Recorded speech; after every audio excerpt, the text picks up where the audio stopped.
Salut tout le monde. Donc aujourd'hui on se retrouve pour une nouvelle vidéo. Donc ce sera une vidéo sur les lits. Je pense que vous avez quand même l'habitude de me voir dans cet espace. Donc on va commencer tout de suite. On va commencer avec les éclairés de Nen Studerman et les filoutines naines de Cyril Collu, et c'est le guide des guides. Je vais aussi vous parler de Divergente 3 écrit par Véronica. On va continuer avec nos âmes plurielles de Samantha Bailly. Les éclairés de neige Studeman et la suite des fragmentés et des déconnectés.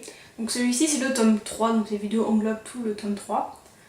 Donc ça se passe toujours aux États-Unis après la guerre cardinale, donc après la seconde guerre civile. Ils ont signé l'accord de la fragmentation, donc on peut dissoudre les membres d'un adolescent de 13 à 18 ans quand il est trop turbulent, enfin quand il y a un problème avec lui.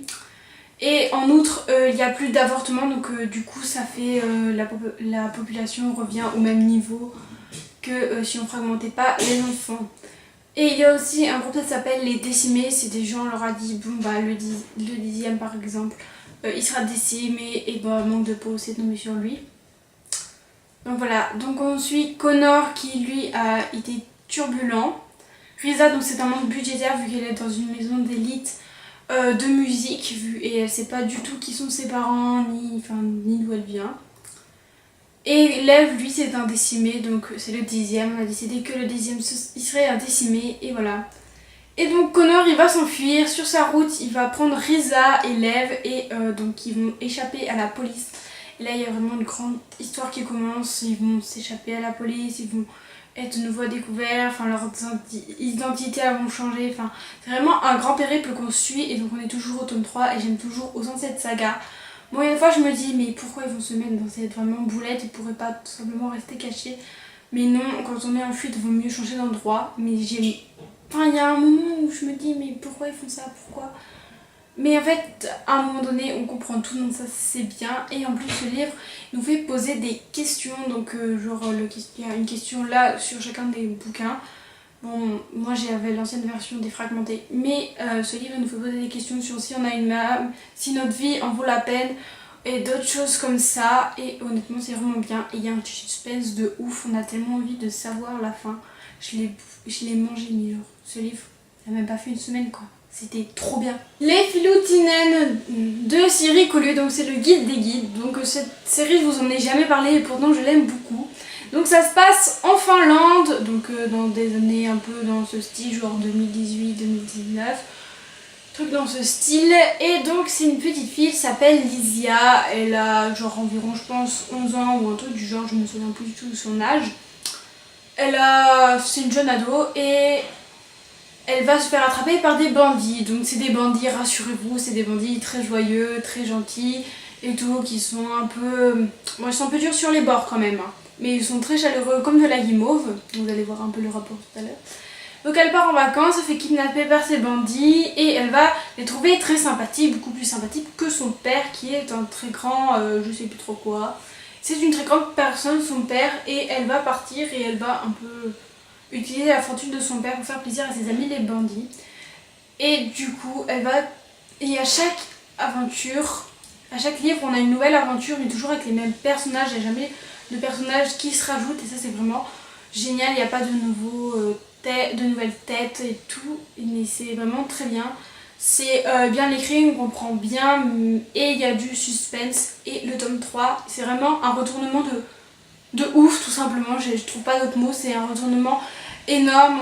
On découvre quelque chose que personne n'aurait pensé. Et pourtant, je crois que dans le livre, il y a quelques petits indices. Mais pour l'avoir lu 2 fois, je les ai jamais trouvés. Donc voilà.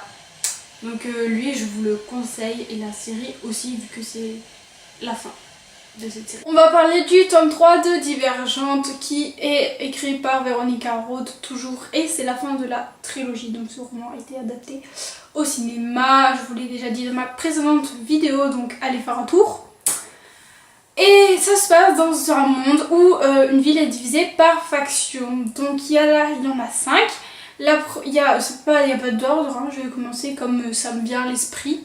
Donc il y a les fraternels qui œuvrent toujours pour la paix, pour la sociabilité, qui soient toujours d'accord, trucs comme ça. Il y a les audacieux qui ont de l'audace, enfin Voilà, qui font toujours des choses un peu genre à risque, en danger. Ils aiment bien se mettre dans des pétrins un peu pas possibles. Il y a les altruistes qui sont toujours un peu je fais ça pour les autres mais vous faites rien pour moi. Bon bref, ils sont dans leur côté altruiste vu que c'est des altruistes. Bon, j'arrête mes blagues débiles. Les sincères, ils ne disent que la vérité et le mensonge, ils n'en disent jamais. Parce que la vérité c'est quelque chose de bien même si ça peut blesser parfois. Donc même si c'est comme ça, bah, ils le disent. On a les érudits pour finir, qui sont une faction de savants, de scientifiques, ils ont une soif d'apprendre. Et il y a une autre faction, les sans factions, et eux en fait on les a exclus des autres factions pour, parce qu'ils gênaient la société, parce qu'ils n'étaient pas à leur place, et des trucs comme ça. Donc Béatrice, elle choisit une faction, et elle vient des altruistes. Et pendant l'initiation, on lui dit qu'elle peut se retrouver sans faction. Alors il y en a qui préfèrent mourir que de se retrouver sans faction. Et quand elle y va, et il y a aussi une dame qui prend un immense pouvoir pendant qu'elle est là, car il veut pas, il y a une information que personne ne veut dévoiler, et ça prend vraiment un grand tournant. Et là c'est au début tout se déroulait bien, c'était paisible et tout, et d'un coup bam, la dame elle arrive et ça tourne vraiment genre, ça tourne dans un sens, on sait pas trop où on va mais on y va quand même. Et j'ai bien aimé le tome 3, bon j'ai aussi un peu pleuré, hein, je vous le dis tout de suite, voilà. Mais sinon il était bien. Après je trouve que par rapport au 1 ou même au 2, il y a un peu moins d'action, qu'on est plus sur un peu un truc de repos, il y a juste de grands booms dans le bouquin. Après il y a quand même cette atmosphère de... On est toujours en haleine, on veut toujours savoir ce qu'il y a, et il y a un grand... Enfin, ils vont découvrir d'autres choses. Ça va être une révolution. Nous sommes pluriel de Samantha Bailly et le dernier livre qui clôture la trilogie de ces deux jeunes filles qui s'appellent respectivement Sonia et Lou. Sonia, elle écrit beaucoup, elle est sur un fanzine qui s'appelle Trames. Elle écrit pour des scénarios pour des BD. Et Lou, un jour, elle va s'inscrire sur Facebook et elle va découvrir ce fanzine Trames. Et elle va s'appeler Tiama. Tiama va rencontrer Yuna par l'intermédiaire de Facebook. Et les deux jeunes filles qui ont le même âge exactement mais qui n'habitent pas du tout à côté, mais en France quand même, et bien elles vont commencer à discuter, elles vont par le bien de leur se raconter des trucs tels que leur popularité, les petites choses anodines qu'on dit tous les jours, genre la météo qui fait chez elles, truc dans ce style. Et va se tisser un lien au fur et à mesure de ces échanges, et c'est assez beau à regarder.